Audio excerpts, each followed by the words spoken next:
Acid base and salt पढ़ेंगे। चलो acid को पढ़ते हैं और उसकी प्रॉपर्टीज पहले जान लेते हैं। Taste, acid have sour in taste. जो एसिड का जो टेस्ट होता है वो खट्टी होती है। जैसे आपने ऑरेंज जूस पिया होगा, लेमन जूस पिया होगा, ग्रेप्स खाया होगा, वो सब का टेस्ट कैसा होता है? खट्टा होता है। प्रोड्यूस H प्लस आयन इन वाटर। एसिड जो है H प्लस आयन प्रोड्यूस करता है पानी में। Nature, acid are corrosive in nature. Acid का जो नेचर होता है वो कोरोसिव होता है। Solubility, acid are soluble in water. Acid जो होता है वो पानी में घुल जाती है। Turns blue litmus paper into red. जो ब्लू लिटमस पेपर होता है वो रेड में कन्वर्ट हो जाती है। क्लासिफिकेशन ऑफ एसिड, अब एसिड को क्लासिफाई करेंगे। पहला क्लासिफिकेशन देख लेते हैं, on the basis of origin. Origin के बेसिस पे हम एसिड को कैसे क्लासिफाई करते हैं। पहला होता है ऑर्गेनिक एसिड, दूसरा होता है इनऑर्गेनिक, या तो आप उसको मिनरल एसिड भी बोल सकते हो। Organic acid, acid derived from living organism like plants and animals. जो प्लांट्स एंड एनिमल्स से जो एसिड डिराइव होती है उसको ही हम क्या कहते हैं? ऑर्गेनिक एसिड कहते हैं। देखो टोमेटो में ऑक्सैलिक एसिड। अगली बार से जब आप खाना मतलब टमाटर खाओ ना तो मम्मी को बोलो कि मम्मी मुझे ऑक्सैलिक एसिड चाहिए, ठीक है? क्योंकि टोमेटो में कौन सा एसिड पाया जाता है? ऑक्सैलिक एसिड पाया जाता है। टैमराइंड या तो ग्रेप्स जो इमली होती है, या तो फिर जो ग्रेप्स जो होता है उसमें टार्टरिक एसिड पाया जाता है। कर्ड जो दही होता है उसमें लैक्टिक एसिड पाया जाता है। इनऑर्गेनिक या mineral acid, these acid are prepared from mineral in the earth crust. इसका एग्जांपल देख लेते हैं। हाइड्रोक्लोरिक एसिड हो गया, सल्फ्यूरिक एसिड हो गया, नाइट्रिक एसिड हो गया, ये सब किसका एग्जांपल है? इनऑर्गेनिक का है। On the basis of molecular composition, molecular composition में हम कैसे एसिड को क्लासिफाई कर सकते हैं? देखो पहला क्या ऑक्सी एसिड है और दूसरा हाइड्रा एसिड है। नाम में ही देखो रखा है oxy acid. Acid contain oxygen atom in molecule. Molecule में ऑक्सीजन प्रेजेंट होगा तो वो ऑक्सी एसिड हो जाएगा। देखो H2SO4 इसमें ऑक्सीजन है ना प्रेजेंट। ये देखो HNO3 में इसमें ऑक्सीजन है प्रेजेंट, तो ये क्या हो गया? ऑक्सी एसिड हो गया। हाइड्रा एसिड में क्या होगा? Acid do not contain oxygen atom in molecule. जिसमें जो ऑक्सीजन उसमें ना रहे वो हाइड्रा एसिड हो जाएगा। जिसमें ऑक्सीजन, वैसा एसिड जिसमें ऑक्सीजन ना हो वो क्या हो जाएगा? हाइड्रा एसिड हो जाएगा। अब देखो HCl में है क्या? ऑक्सीजन नहीं है। HBr में है क्या? ऑक्सीजन नहीं है। HF में है क्या? ऑक्सीजन नहीं है। तो ये क्या हो गया? हाइड्रा एसिड हो गया। On the basis of strength, first strong acid, दूसरा weak acid. Strong acid completely dissociate into ions in aqua solution. जो एसिड है वो पूरा डिसोसिएट हो जाएगा, ठीक है? कहाँ? पानी में। तो कौन सा? HCl जो है वो पूरा डिसोसिएट हो जाएगा। H प्लस ACl माइनस पूरा H प्लस डिसोसिएट हो जाएगा। मतलब एसिड जो है वो पूरा डिसोसिएट हो जाएगा पानी में। HCl, H2SO4, HNO3, ये क्या हो गया? स्ट्रॉन्ग एसिड हो गया। वीक एसिड क्या हो जाएगा? Acid which do not dissociate into its ion in aqua solution. मतलब कि पूरा डिसोसिएट नहीं होगा, कुछ ही पार्शियली डिसोसिएट होगा, उसको ही हम क्या कहेंगे? वीक एसिड कहेंगे। एग्जांपल क्या होगा? CH3COOH एसिटिक एसिड हो गया, सल्फ्यूरस एसिड हो गया, कार्बोनिक एसिड हो गया, फॉस्फोरिक एसिड हो गया। ये सब एसिड जो होता है वो जब पानी में डिसॉल्व करते हैं तो वो पूरा डिसोसिएट नहीं होता है। On the basis of concentration, पहला कौन सा है? डाइल्यूट एसिड है, दूसरा कंसंट्रेटेड एसिड है। नाम में ही रखा है डाइल्यूट एसिड। डाइल्यूट कहने का मतलब है इसमें पानी का क्वांटिटी ज्यादा होगा, एसिड की क्वांटिटी कम होगी। देखो it has less amount of acid and more water, इसमें पानी ज्यादा है डाइल्यूट में। कंसंट्रेटेड में क्या? नाम में ही रखा है concentrated. Amount of acid is more and amount of water is less. इसमें जो कंसंट्रेटेड में जो है एसिड की जो क्वांटिटी है वो ज्यादा है और पानी की जो क्वांटिटी है वो कम है। Dilution of an acid. While diluting, only small amount of acid should be added to water with constant stirring. आपको पानी में एसिड को मिलाना है। ये पानी हुआ, इसमें एसिड को मिलाना है। पानी में एसिड को मिलाना है और वो भी धीरे धीरे स्टर करते हुए, पानी को ऐसे से स्टरिंग करते हुए मिलाना है। एसिड को मिलाना है पानी में। Toxicity of an acid. The number of H plus ion produced by one molecule of that acid when dissolved in water. जब आप एसिड को पानी में डिसॉल्व करोगे तो कितना H प्लस आयन जो प्रोड्यूस हुआ है उसको ही हम कहते हैं बेसिसिटी ऑफ एन एसिड। एक बार और सुन लो। बेसिसिटी ऑफ एन एसिड वो होता है कि जब आप एसिड को पानी में मिलाते हो तो कितना H प्लस आयन, ये देखो H प्लस आयन कितना रिलीज हुआ है, कितना प्रोड्यूस हुआ है पानी में, उसको ही हम बेसिसिटी ऑफ एन एसिड कहते हैं। तो बेसिसिटी ऑफ एन एसिड 3 तरीके का होता है, एक मोनोबेसिक, डाइबेसिक, ट्राइबेसिक। नाम में ही रखा है, मोनो मतलब एक जिसमें एक H प्लस आयन प्रोड्यूस हो, डाइबेसिक मतलब देखो 2 removal of H plus ion जिसमें 2 H प्लस आयन रिमूव हो, ट्राइबेसिक मतलब 3 removal of H plus ion जिसमें 3 H प्लस आयन रिमूव हो। देखो HCl में एक H प्लस रिमूव हो रहा है, इसमें एक है, CH3COOH में एक H प्लस रिमूव हो रहा है, तो मोनोबेसिक हो गया। डायबेसिक क्या होगा, 2 रिमूवल H प्लस आयन जिसमें 2 H प्लस आयन रिमूव होगा। देखो 2H plus, 2H plus, 2H plus remove हो रहा है। ट्राइबेसिक में देखो ये 3H प्लस रिमूव होगा, इसमें 3H प्लस रिमूव होगा, इसमें फॉस्फोरिक एसिड में भी 3H प्लस रिमूव होगा। प्रिपरेशन ऑफ एसिड, अब एसिड बनाना कैसे, एसिड तो सारा पढ़ लिया बट हमें बनाना कैसे एसिड को। अब देखो नॉन मेटल क्या क्या होता है, जैसे कि मैंने आपको बताया, देखो नॉन मेटल क्या क्या होता है, लाइक कार्बन हो गया, सल्फर हो गया, नाइट्रोजन हो गया, फास्फोरस हो गया, वो सब क्या है नॉन मेटल। जब आप नॉन मेटल को ऑक्सीजन के साथ रिएक्ट करवाओगे तो क्या बनाएगा, नॉन मेटल ऑक्साइड बनाएगा। जब नॉन मेटल ऑक्साइड को पानी के साथ आप रिएक्ट करवाओगे तो क्या प्रोड्यूस होगा, एसिड बनेगा। आपने नॉन मेटल ले लिया, नॉन मेटल को ऑक्सीजन के साथ रिएक्ट करवा दिया तो क्या बनेगा, नॉन मेटल ऑक्साइड। जो नॉन मेटल ऑक्साइड है उसको पानी के साथ रिएक्ट करवा दो तो क्या बनेगा, अपना एसिड बनेगा। चलो देख लेते हैं एग्जांपल। कार्बन क्या है, नॉन मेटल है, ऑक्सीजन के साथ रिएक्ट करा दिया तो क्या बना है, कार्बन डाइऑक्साइड बना दिया। जब कार्बन डाइऑक्साइड को पानी के साथ H2O के साथ जब हमने रिएक्ट करवाया तो क्या बना, H2CO3 बना। ये एसिड है, कार्बोनिक एसिड इसको बोलते हैं। दूसरा एग्जांपल देख लेते हैं, जैसे देखो सल्फर हुआ जो कि क्या है, नॉन मेटल है। सल्फर प्लस ऑक्सीजन क्या बना, सल्फर डाइऑक्साइड बनाया। सल्फर डाइऑक्साइड को पानी के साथ मिलाया तो क्या बनाया, एसिड बन गया। इतना सिंपल था, इसको सल्फ्यूरस एसिड कहते हैं। अब हम देख लेते हैं कि जो हम जैसे कि हम ऑरेंज खाते हैं, ग्रेप्स खाते हैं और बहुत सारा फ्रूट खाते हैं और फिर उसमें हम देख लेते हैं कि कौन कौन सा एसिड पाया जाता है। सम नेचुरली अकरिंग एसिड देख लेते हैं। चलो ये नेचुरल सोर्स और ये एसिड, ऑरेंज में और या लेमन में कौन सा एसिड पाया जाता है, सिट्रिक एसिड पाया जाता है। तो अगली बार से जब आप ऑरेंज खाना तो बोला कि मुझे सिट्रिक एसिड खा रहा हूं मैं, ऐसे बोलना। टोमेटो ऑक्सैलिक एसिड, अगली बार से टोमेटो खाना तो क्या बोलना, मैं ऑक्सैलिक एसिड खा रहा हूँ, सही बोला ना मैंने, हाँ। कर्ड में कौन सा एसिड पाया जाता है, लैक्टिक एसिड, जो आप दही खाते हो ना उसमें लैक्टिक एसिड होता है। एप्पल से सबका फेवरेट, एप्पल जो होता है उसमें कौन सा एसिड पाया जाता है, मैलिक एसिड पाया जाता है, याद रखना ये वाला। ग्रेप्स जो अंगूर होते हैं और टेमरेंट जो इमली होती है उसमें कौन सी एसिड पाई जाती है, टैट्रिक एसिड पाई जाती है। जब हमें एंट स्टिंग या तो फिर हमें हनी बी जब काट लेता है तो कौन सा एसिड रिलीज करता है अपने को, मीथानोइक एसिड रिलीज करता है, या तो बोल सकते हो फॉर्मिक एसिड भी बोल सकते हो, कोई प्रॉब्लम नहीं है। तो यदि आपको उस टाइम पेन हो रहा होगा, इरिटेशन हो रहा होगा, तो आप क्या करना, जहां पे आपने ये एंट या तो हनी बी स्टिंग किया है उस एरिया में आप क्या करो, माइल्ड बेस से रब कर लो। तो जो बेकिंग सोडा होता है जो आपको किचन में मिल जाएगा वहां पे आप रब करोगे तो न्यूट्रलाइज हो जाएगा और फिर आपको पेन से रिलीफ मिलेगा।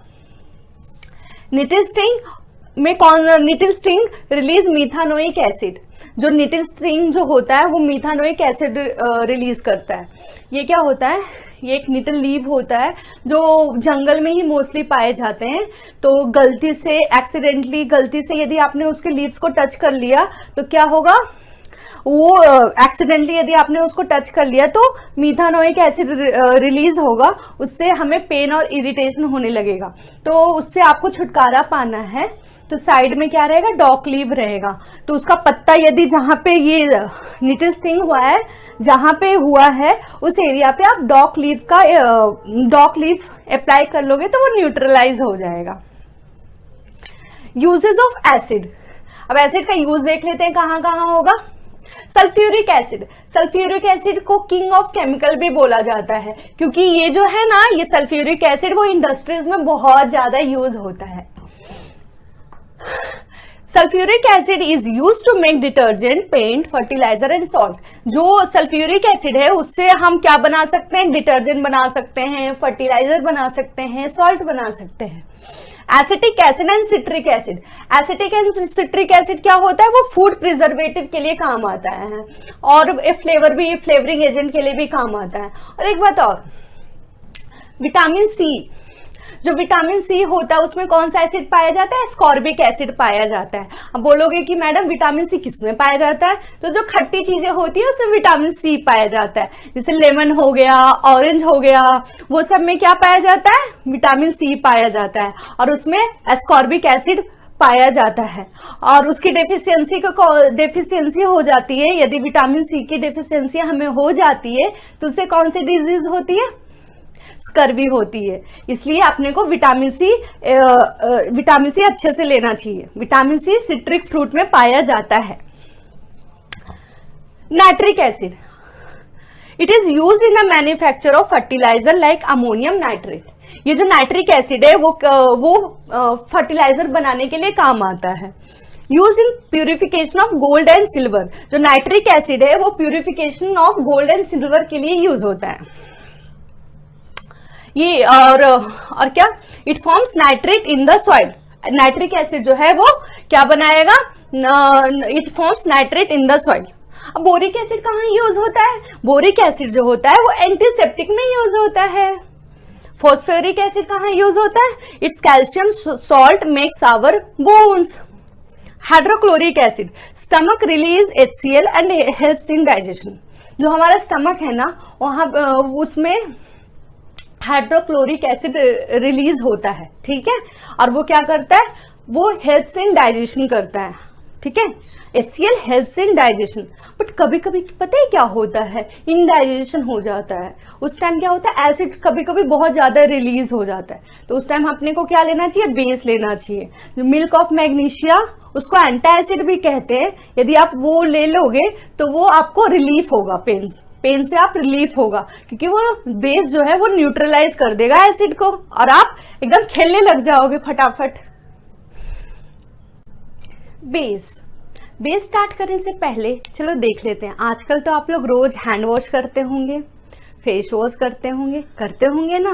तो गलती से जब आप फेस वॉश करते होंगे, गलती से करना मत, गलती से कभी मुंह में के अंदर थोड़ा सा फेस वॉश या तो फिर मुंह धोते वक्त मुंह पे कुछ अंदर चला जाता है तो कैसा टेस्ट आता है उसका? बिटरिन टेस्ट। करना मत, गलती से जाता है तो कभी तो फील किया होगा ना लाइफ में, कैसा उसका टेस्ट होता है? बिटरिन टेस्ट होता है। तो वो जो सोप होता है उसमें क्या पाया जाता है? बेस पाया जाता है। तो अब हम उसके बारे में पढ़ते हैं, बेस के बारे में। Base is bitter in taste. जो बेस होता है उसका टेस्ट कैसा होता है? बिटर होता है। Turns red litmus paper into blue. Red litmus paper जो होता है वो टर्न हो जाता है ब्लू में। चलो 3 प्रॉपर्टी तो यहीं पे याद हो गया। देखो, बी से बेस हुआ, बी से बिटर हुआ और बी से ब्लू हुआ। 3 प्रॉपर्टी तो आपको इधर ही याद हो गई। Gives hydroxyl ion OH minus ion in aqueous solution. जो बेस होता है वो हाइड्रोक्सिल आयन प्रोड्यूस करता है। कहां पे? एक्वस सॉल्यूशन में। हैव अ स्लिपरी सोपी टच। अभी बताया था, यदि आप फेस वॉश या हैंड वॉश करते होंगे तो कैसा फील होता है? स्लिपरी इन टच होता है ना, सोपी इन टच, वही। Water soluble base is called alkali. जो बेस वाटर में सोल्यूबल हो जाए उसको क्या कहते हैं? एल्कलीज कहते हैं। The acidity of a base. Acidity of a base किसको कहते हैं? The acidity of a base is the number of hydroxyl ion produced by one molecule of that base when dissolve in water. Acidity of a base क्या होगा? तुम्हारा कितना number of hydroxyl ion कितना produce होगा, उसको ही हम क्या कहेंगे? एसिडिटी ऑफ अ बेस कहेंगे। कितना तुम्हारा number of hydroxyl ion produce हुआ, उसको ही हम क्या कहेंगे? The acidity of a base कहेंगे। अब वो कितने टाइप्स के होते हैं? मोनो एसिडिक नाम में ही रखा है, मोनो मतलब वन, जिसमें 1 OH माइनस आयन रिलीज होगा। डाई एसिडिक मतलब नाम में ही रखा है, डाई एसिडिक मतलब 2, जिसमें 2 हाइड्रोक्सिल आयन रिलीज होगा। ट्राई एसिडिक मतलब नाम में ही रखा है, जिसमें 3 हाइड्रोक्सिल आयन रिलीज होगा। चलो एग्जांपल देख लेते हैं। Mono acidic 1 OH minus furnish NaOH KOH, इसमें क्या होगा, एक हाइड्रोक्सिल आयन रिलीज होगा। देखो इसमें एक OH माइनस आयन रिलीज होगा। इसमें कितना हाइड्रोक्सिल, डाइएसिडिक में कितना हाइड्रोक्सिल आयन रिलीज होगा, देखो CaOH ट्वाइस और CuOH ट्वाइस, इसमें कितना हाइड्रोक्सिल आयन रिलीज होगा, यस यू आर राइट, सही बोला आपने, 2 OH माइनस आयन। इसमें ये ट्राइएसिडिक में 3 OH माइनस आयन, इसमें 3 हाइड्रोक्सिल आयन रिलीज होगा, yes. The strength of base, strong base, weak base. Strong base में क्या होता है, जब बेस को आप पानी में मिलाओगे तो क्या होगा, कंप्लीटली डिसोसिएट हो जाएगा हाइड्रोक्सिल आयन। जो कंप्लीटली डिसोसिएट हो जाए हाइड्रोक्सिल आयन, उसको स्ट्रॉन्ग बेस कहते हैं। देखो NaOH और KOH, इसमें से ये जो है पानी में कंप्लीटली डिसोसिएट हो जाएगा हाइड्रोक्सिल आयन। वीक बेस क्या होगा, जो हाइड्रोक्सिल आयन है वो पार्शियली डिसोसिएट होगा पानी में, ठीक है, स्लाइटली डिसोसिएट होगा पानी में, पूरा डिसोसिएट नहीं होगा पानी में, पार्शियली डिसोसिएट होगा हाइड्रोक्सिल आयन। अब देखो इसका example CaOH twice, ammonium hydroxide, ये सब क्या है, पानी में जब ये बेस को मिलाओगे तो क्या होगा, वो पार्शियली डिसोसिएट होगा हाइड्रोक्सिल आयन, इसको ही हम वीक बेस कहते हैं। प्रिपरेशन ऑफ बेस, अब बेस को कैसे बनाओगे, metal oxide are basic in nature, जो मेटल ऑक्साइड है वो बेसिक इन नेचर होता है। अब मेटल देख लेते हैं क्या क्या होता है, ये सबको पता है। मेटल क्या है, sodium, magnesium, aluminium, calcium, potassium, ये सब क्या है, मेटल है। जब मेटल को आप ऑक्सीजन के साथ रिएक्ट करवाओगे तो क्या बनेगा, मेटल ऑक्साइड बनेगा। जब मेटल ऑक्साइड को आप वाटर के साथ रिएक्ट करवाओगे तो क्या बनेगा, बेस बनेगा। चलो एग्जाम्पल देख लेते हैं। देखो sodium plus oxygen, sodium oxide, ठीक है। अब इसको पानी के साथ रिएक्ट करवा दो, sodium oxide plus water gives sodium hydroxide, ये क्या है, बेस है। पोटेशियम को ऑक्सीजन के साथ रिएक्ट करवा दो तो क्या बनाया, पोटेशियम ऑक्साइड बनाया। पोटेशियम ऑक्साइड को आप पानी के साथ रिएक्ट करवा दो तो क्या बनेगा, पोटेशियम हाइड्रोक्साइड बनेगा, जो क्या है, बेस है। इंडिकेशन प्रॉपर्टी, अब इंडिकेटर देख लेते हैं। इंडिकेटर क्या होता है, indicator which change its colour in presence of acid and base, ठीक है, जो अब कलर चेंज कर दे एसिड और बेस के प्रेजेंस में, उसको ही हम क्या बोलते हैं, इंडिकेटर। आपके घर में इंडिकेटर है, जब आप किचन जाओगे ना तो टर्मरिक देख लो, वो एक इंडिकेटर है। अब देखते हैं कैसे, इंडिकेटर विथ बेस, यदि आप बेस के साथ आप देख रहे हो टर्मरिक इंडिकेटर को तो उसका कलर चेंज हो जाएगा। जो येलो कलर है ना हल्दी का, वो चेंज हो जाएगा कौन सा कलर में, रेडिश ब्राउन में। जब आप एसिड को इंडिकेटर, टर्मरिक इंडिकेटर को आप एसिड के साथ टेस्ट करोगे तो कौन सा कलर देगा, कोई कलर नहीं देगा, येलो का येलो ही रहेगा। चलो टेस्ट कर लेते हैं। ये देखो मैंने ये एक पेपर लिया है छोटा सा, और उसको मैंने हल्दी से हल्दी लगा दिया है, ठीक है। अब इसमें हम बेस के साथ इंडिकेशन देखेंगे कि कौन सा कलर चेंज होता है।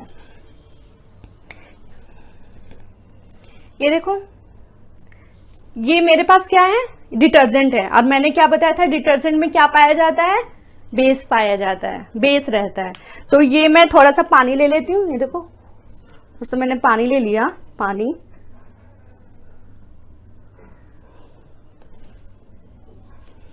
अब यहाँ पे ये देखो,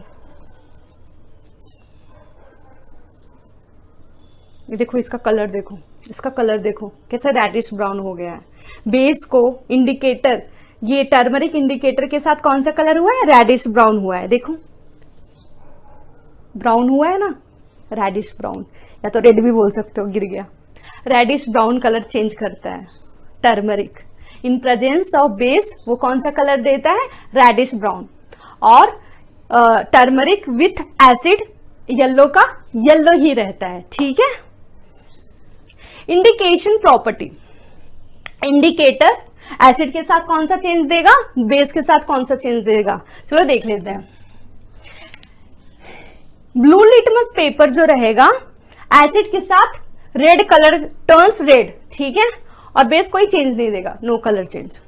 जब आप रेड लिटमस पेपर लोगे तो एसिड के साथ कोई चेंज नहीं रहेगा, कोई चेंज कलर नहीं करेगा, पर बेस के साथ ब्लू कलर चेंज आ जाएगा। देखो B for base, B for blue, कौन, red litmus paper.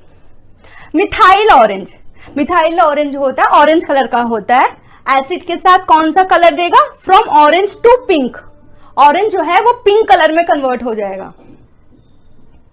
Base, base के प्रेजेंस में मिथाइल ऑरेंज कौन सा कलर चेंज करेगा, from orange to yellow, yellow colour change हो जाएगा, येलो कलर आ जाएगा विथ बेस। फिनोप्थिलीन, एसिड के साथ कोई कलर नहीं रहता, फिनोप्थिलीन जो रहता है ना वो कलरलेस ही रहता है। जैसे हमारा पानी होता है ना कलरलेस, वैसे फिनोप्थिलीन का भी कलर क्या होता है, कलरलेस होता है। तो वो एसिड के साथ रिमेन्स कलरलेस, कोई कलर नहीं बताएगा, ठीक है। जब बेस के साथ आप फिनोप्थिलीन मिलाओगे तो कौन सा कलर बताएगा, from colourless to pink, pink colour बताएगा। फिनोप्थिलीन को आप बेस के साथ इंडिकेट कर, कौन सा कलर चेंज होगा, पिंक कलर चेंज होगा, from colourless to pink. PH scale, scale for measuring hydrogen ion concentration. जो हम हाइड्रोजन आयन कंसंट्रेशन मेजर करते हैं उस स्केल को हम क्या बोलते हैं, पीएच स्केल कहते हैं। Scale for measuring hydrogen ion concentration is called pH scale.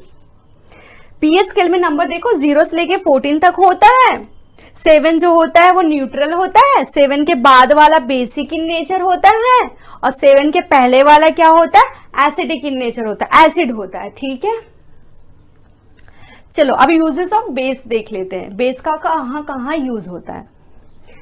Base का यूज कहाँ होता है, टूथपेस्ट में यूज होता है। जो टूथपेस्ट है ना उसमें बेस रहता है। Sodium hydroxide used in manufacture of soap and detergent. देखो जो तुम्हारा सोडियम हाइड्रोक्साइड है वो कहाँ पे यूज होता है, सोप बनाने में यूज होता है और डिटर्जेंट बनाने में। Select lime and white wash, जो तुम्हारा बेस होता है वो कहाँ यूज होता है, slaked lime and white wash में यूज होता है। और कहाँ यूज होता है, magnesium hydroxide used as an anti acid to neutralise acidity. मैंने इधर बताया था आपको कि हमारा स्टमक क्या रिलीज करता है, yes yes yes, HCl release करता है, ठीक है। तो कभी कभी बहुत इंडाइजेशन हो जाता है तो ज्यादा HCl रिलीज हो जाता है, तो उसको न्यूट्रलाइज करने के लिए आप क्या लोगे, ये देखो मैग्नीशियम हाइड्रोक्साइड, ये देखो मैग्नीशियम हाइड्रोक्साइड या तो एंटी एसिड, यदि आप लोगे तो क्या हो जाएगा, न्यूट्रलाइज हो जाएगा acidity. Potassium hydroxide use in manufacture of soap and batteries. जो पोटेशियम हाइड्रोक्साइड है वो साबुन, सोप बनाने के लिए यूज होता है, soap. Calcium hydroxide use in manufacture of mortar and plaster, ठीक है। Ammonium hydroxide used in cleansing agent and manufacture of fertiliser. जो अमोनियम नाइट्रेट है वो कहाँ यूज होता है, मैन्युफैक्चर ऑफ फर्टिलाइजर के लिए यूज होता है और क्लींजिंग एजेंट के लिए यूज होता है।